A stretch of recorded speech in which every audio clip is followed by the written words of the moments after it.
So tell me who you are, where you come from, a little your history connected to the Catholic Worker, and where do you fit into this? Is a very lengthy interview. Yeah, well, I mean, we'll just kind of touch the outline of it. I was a graduate of the Des Moines Catholic Worker, and the Des Moines Catholic Worker was a Catholic worker that was founded in the immediate aftermath of the war in Vietnam. And I'd gone to college in Iowa, and I was sort of most interested in questions regarding the war in Vietnam. We missed your full name. What was your full name again? Armin Trotter. Yes. And I sort of left college for the Catholic Worker, freshly angry at what I finally come to understand my nation had done in Vietnam. And at the time that I left college, we were deeply involved, enmeshed in El Salvador, Latin America. In fact, I left college in '84. Romero was murdered in 1980, along with 4 church women who were also murdered that year. And so this is the background of the America that I was growing up in that seemed to be consequent upon the war in Vietnam. And very much the same sort of things going on. And there was a bumper sticker at the time that read El Salvador is Spanish for Vietnam. And so that's the period that I stepped into the Catholic Worker.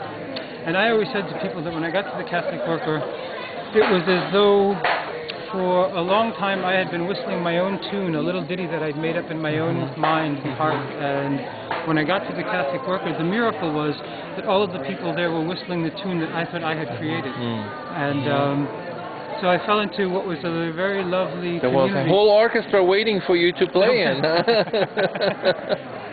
a very nice way of putting it. So, and so it's very gratifying to come back to the Midwest and see. I mean, I have not paid careful enough attention.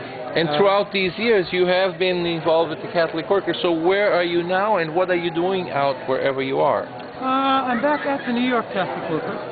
Which is the mother house. Which is the mother house.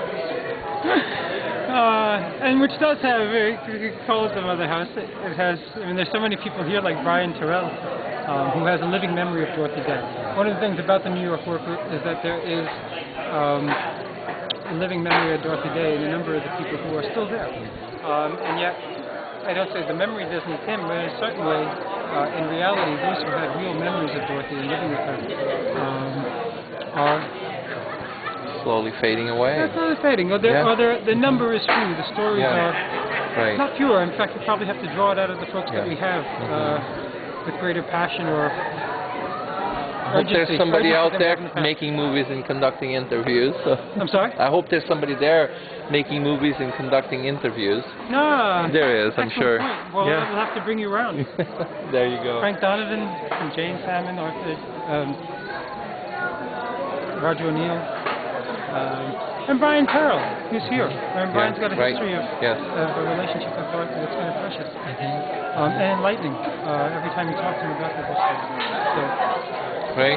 So, how does it feel to be in the Midwest and specifically at Sugar Creek, which is such a traditional happening every year? Yeah, and I did not come to. I've not been sort of good in that way. Enmeshed in the life of the New York Worker in many ways for many years, and quite aware of the ongoing hospitality and resistance activities that came out of the Midwest, but not as direct and cognizant as I probably should have been. In fact, I've been learning of events that are going on, and I think of Brian Terrell in particular, Mike Strong, and being refreshing my memory as to the various actions that they did at the time that I was in New York. Yeah. So, great. Well, what else would you like to add to our little interview? Do you have kids? Where are you in life? Oh, that's always a fantastic question. I guess I could say that my mother has recently died, which gives one a sense of how brief a period of time we have to live out our lives on this earth, and how quickly life goes on after one life is taken. And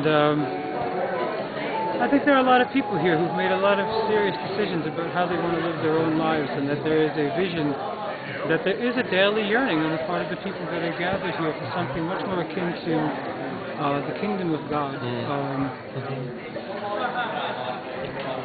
This reminds me of their entire lives are back. I'm gonna get in here because this what you're saying reminds me of Father John Zeitler. at the cathedral in Des Moines. I was shocked when I first came here in '81, and he says, this is a sermon with a crowd at, 300, 400, 600 people. Do you know who the first communist of the world was? Jesus Christ! And it's right. This is the communal existence. I mean, it's a great sample, isn't it? Well, I do think there are people who are trying to imagine how you step from here into a far more livable world where we might be able to evolve into a higher consciousness. And I guess I feel very much that that's what people have been trying to do, to evolve a higher consciousness. Right. Then there are plenty of good resources. You see all these young people around, and who've now come up. Many of them have come up, have a couple of years. Some of them have lifetimes at the Catholic Work. And so there's a great deal to be hopeful. Great. Thank you. Good job, Carmen. Thank you. Right on. Nice.